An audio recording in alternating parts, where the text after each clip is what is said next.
उनके समस्याएँ बहुत रहती हैं, बहुत मनोवैज्ञानिक समस्या रहती हैं, बहुत साइकोलॉजिकल समस्या रहती हैं।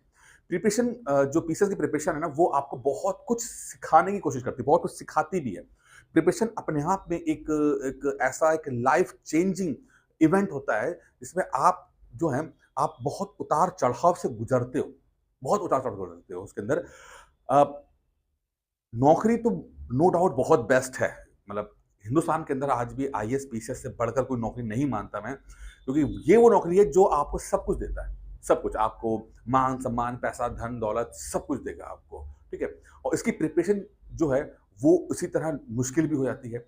मुश्किल पढ़ाई से कम है, बट बाकी चीज़ों से जो आस-पास का जो वातावरण है या आपके दिमाग में जो ये चल रही होती हैं, उससे बहुत संबंधित रहता है।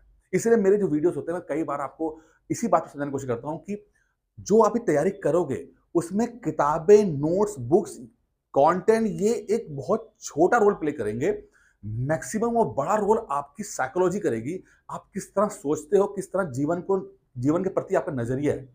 अगर जीवन के प्रति नज़रिया आपका बिल्कुल सही है, यकीन मानिएगा इससे इस एग्ज़ाम से ब आसान एग्ज़ाम कोई नहीं है, मतलब मज़ेदार एग्ज़ाम भी है ये। आईएएस, पीसीएस के लिए मैं चूँकि मैं 2-2 बार इंटरव्यू दिए मैंने, मैं कह सकता हूँ ये, कि ये एग्ज़ाम से ज़्यादा मनोरंजन और एन्जॉयफुल करने वाला है, नहीं नॉलेज देने वाला, मज़े लेने वाला एग्ज़ाम कोई है ही नहीं। आपको मज़ा आएगा, लेकिन वो तब आएगा जब आपका माइंडसेट सही होगा, आपका दिमाग सही होगा। आप कन्फ्यूज़ नहीं होंगे, आप एक डायरेक्शन में सही डायरेक्शन में सोच रहे होगे। लेकिन अगर आप कन्फ्यूज़ हो, आप भटक रहे हो, तो यकीन मानिएगा कि इससे ज़्यादा कॉम्प्लिकेटेड एग्ज़ाम दूसरे नहीं होते। आप फँस जाओगे, किताबों में फँस जाओगे, कोचिंग से फँस जाओगे, टीचरों में फँस जाओगे, नोट्स में फँस जाओगे, उलझ जाओगे आप। आप निकल ही नहीं पाओगे और ऐसा उलझोगे कि आप कब आपके जीवन से सालों-साल निकल गए, समय निकल गया, आपको पता ही नहीं लगेगा। आप देखोगे मेरे पास कितने लोग कॉल करते हैं, 10 साल से तैयारी कर रहे हैं, 15 साल से तैयारी कर रहे हैं, बहुत समय गुज़ार दिया, लेकिन जो एक वो चक्र में फँसे, तो फँसे रह गए। इसीलिए मैं सबसे कहता रहता हूँ कि भाई अपने आप को जानना बहुत ज़रूरी है। एक सबसे इम्पोर्टेंट चीज़ जो आपको जाननी है, वो अपने बारे में जानना ज़रूरी है। गौतम बुद्ध से किसी ने पूछा, जब उन्होंने गौतम बुद्ध ने ज्ञान प्राप्त कर लिया, तो किसी ने पूछा कि ज्ञान प्राप्त करने के बाद क्या होता है? क्या मिला आपको? तो बुद्ध बोलते हैं कि कुछ नहीं मिला। सब कुछ मेरे अंदर पहले से था। सब कुछ मेरे अंदर पहले था। हाँ, अब मुझे पता लग गया है कि सब कुछ मेरे अंदर है। अब मेरे पास डाउट्स नहीं है। तो मिला कुछ नहीं, बल्कि चला गया। क्या चला गया? डाउट्स चले गए। डाउट्स चले गए। अब मुझे पता है कि मेरे अंदर सब कुछ है। बस यही चीज़ आपको समझनी है। सब कुछ आपके अंदर है। सब कुछ आपके अंदर है। बस आपको ये डाउट्स का जो बादल है ना, आपके संदेह का जो बादल है, उसको खत्म करना है। और जितनी जल्दी संदेह का बादल खत्म हो जाएगा, आप देखेंगे कि आप बेहतर तरीके से एग्जाम को डील कर पाएंगे, बेहतर तरीके से। बात बहुत छोटी है, बात बहुत इंपॉर्टेंट है, क्योंकि जब संदेह होता है, जब डाउट्स होते हैं, तो आप किसी टीचर से पढ़ लो, कोई किताब पढ़ लो, कुछ भी कर लो, आपकी जो पढ़ाई है वो क्वालिटी आपकी पढ़ाई की नई नहीं हो पाती। और हमेशा आप संशय में रहते हो कि आपको लगता है कि जो टीचर पढ़ा रहा है, आपने गए दिल्ली गए, बहुत बड़ी कोचिंग ज्वाइन कर ली, लेकिन आपके मन में डाउट्स है। अब जो टीचर पढ़ा रहा है अपना वो बेस्ट भी दे रहा है, तो आपके मन में क्या चल रहा है? सही पढ़ा रहा है कि नहीं पढ़ा रहा है? या बगल की जो कोचिंग है वो कहीं बेहतर तो नहीं है? अब आपके पास बेस्ट किताब है, आपने पढ़ना शुरू किया, ठीक है? लेकिन देखा कि आपने दूसरे दूसरे व्यक्ति के हाथ में कोई दूसरी किताब है जो रंग-बिरंगी सी बड़ी अच्छी लग रही है आपको। आपको लगा कि यार उसके पास कोई बेटर किताब तो नहीं है। आप अपनी किताब छोड़ के उसकी किताब पे पहुँच जाओगे और ये स्विचिंग करते रहोगे, स्विच होता रहेगा आपका। कभी टीचर टू टीचर स्विच करोगे, कभी कोचिंग टू कोचिंग स्विच करोगे, कभी नोट्स टू नोट्स स्विच करोगे, कभी स्ट्रैटेजी टू स्ट्रैटेजी स्विच करोगे। और इस स्विचिंग करते-करते क्या होगा, अल्टीमेटली आप फिर ज़ीरो हो जाते हो। शून्य, खत्म, खत्म हो जाते हो।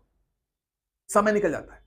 कितना समय, मतलब समय निकलने का शायद आपको लगता हो कि आप जो वीडियो देख रहे हो अपने कमरे में अकेले देख रहे होगे, लेकिन मैं इतने लोगों से बात करता हूँ, रोज की रोज बात करता हूँ, मैं एक ही चीज देखता हूँ कि उनके इस संदेह में और राउंड राउंड घूमने के चक्कर में उन्होंने अपने जीवन के महत्वपूर्ण समय वेस्ट कर दिया और उनको पता ही नहीं लगा। और जब पता लगा, जब एहसास हुआ, तब तक अच्छा खासा डैमेज हो चुका था। 5 साल 7 साल डैमेज हो चुके थे। तो एक ही चीज में से आपको शुरुआत में फोकस करना है, वो अपने ऊपर, अपने ऊपर फोकस कीजिए। अपने को जानिए, सब कुछ आपके अंदर है। बुद्ध कहते हैं सब कुछ आपके अंदर है, सब कुछ आपके अंदर है। अच्छा, बुरा सब कुछ आपके अंदर है। कोई टॉपर एक्स्ट्राऑर्डिनरी नहीं है। मुझसे लोग बोलते हैं, "सर वो टॉपर की मुझे कॉपीज़ देखनी है।" क्या करोगे देख के? टॉपर के इंटरव्यू सुनने हैं, क्या करोगे? मैंने अपने सारे स्टूडेंट्स को मना कर रखा है कि टॉपर्स के इंटरव्यू मत सुनना। पहला तो वो झूठ बोलते हैं और दूसरा अगर वो सच बोल भी रहे हैं तो वो सत्य उनके लिए सत्य है, आपके लिए सत्य नहीं है। क्योंकि आप अलग इंसान हो। आपकी आपकी जो स्ट्रेंथ है, आपकी जो वीकनेस है वो अलग है। आपके लिए अलग काम अलग स्ट्रैटेजी वर्कआउट करेगी, उसके लिए अलग करेगी। कोई व्यक्ति के कॉन्सेप्ट बहुत अच्छे होते हैं, कि आपने टॉपर जिस टॉपर का आप इंटरव्यू सुन रहे हो, उसके कॉन्सेप्ट बहुत अच्छे हो। लेकिन आप जो हैं थोड़ा स्ट्रेट फॉरवर्ड है, फैक्चुअल वाले बंदे ज़्यादा हैं आप। तो उसकी स्ट्रैटेजी आप पे कैसे वर्कआउट करेगी बताइए? ठीक है, कभी-कभार मोटिवेशन के लिए सुन लेना चाहिए। कभी-कभार कुछ देखने परखने के लिए कभी टॉपर की इंटरव्यू टॉपर की कॉपी देख लेनी चाहिए। बट कभी-कभार थोड़ा बहुत जानने के लिए, क्या हो क्या रहा है। लेकिन एज़ इट इज़ फॉलो करने पे जाएँगे, तो ना आप वो बन पाएँगे, ना आप खुद रह पाएँगे और अल्टीमेटली जो बचेगा, वो कुछ अजीब-सा बचेगा, जो लग रहा है बच गया है अजीब-सा। तो एक ही चीज़ पे फ़ोकस करना है, वो स्वयं पे फ़ोकस करना है, खुद पे फ़ोकस करना है। जानिए ताकत क्या है आपकी, कमज़ोरियाँ क्या हैं, कौन सा सब्जेक्ट आपका ताकत में है, किस सब्जेक्ट में आप टारगेट करोगे कि 90% एक्यूरेसी लाया जाए, कौन सा सब्जेक्ट आपका कमज़ोर है, जहाँ पर आप ये कोशिश करोगे कि यार बैलेंस कर लिया जाए। आंसर कैसे लिखें? क्या आपकी आंसर राइटिंग अच्छी है? क्या लिखना बहुत अच्छा आता है आपको? या आप लिख अच्छा नहीं पाते हो, राइटिंग उतनी अच्छी नहीं है, बट फैक्ट्स अच्छे दे सकते हो, तो कंटेंट अच्छा होना चाहिए।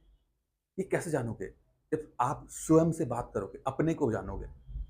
बिना अपने को जाने आप नहीं कुछ अचीव कर सकते, नहीं बन सकते पीसीएस। थोड़ा समय अपने साथ गुजारिए, थोड़ा-सा। इतना समय आपने बाहर देखा है, एक बार अपने अंदर झाँक के देखिए। एक बार ईमानदारी से अपने अंदर झाँक के देखिए, यकीन मानिएगा आपके सभी सवालों का जवाब आपको मिल जाएगा। हो सके तो किसी अपने घर के पापा-मम्मी, भाई-बहन जो भी आपको समझ सकते हैं उनसे बात कीजिए। बात करने से बात बनती है। बात कीजिए, अपने डाउट्स पूछिए, जो भी आपके दिमाग में चल रहा हो, बात कीजिए। कई बार ऐसा होता है कि बात करते-करते दूसरा व्यक्ति भले ही सॉल्यूशन ना दे पाए, हमारे अंदर सॉल्यूशन आ जाता है। हमें अपनी गलती का एहसास हो जाता है। तो बात करना बहुत ज़रूरी है। अगर कोई घर में नहीं है, किसी से बात नहीं कर पा रहे हो, दोस्त नहीं बन पाया, छूट गए दोस्त, अब नहीं समझ पाते आपको, कोई बात नहीं है। आप मुझे कॉल कर सकते हैं।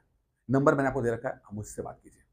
बात करेंगे, 10-15 मिनट बातचीत हो जाएगी। यकीन मानिए सिविल सर्विसेज़ की तैयारी के लिए हो सकता है कि नया डायरेक्शन मिल जाए आपको। तो इतने साल में जो आप राउंड एंड राउंड घूम रहे हो, आपको भी एक डायरेक्शन मिलना चाहिए। तो अपनी बात फिर से मैं हाथ जोड़ के माफ़ी माँगता हूँ कि मैंने बहुत छोटी-सी बात आपको समझाने की कोशिश की है। प्लीज़ नाराज़ मत होइएगा। धन्यवाद।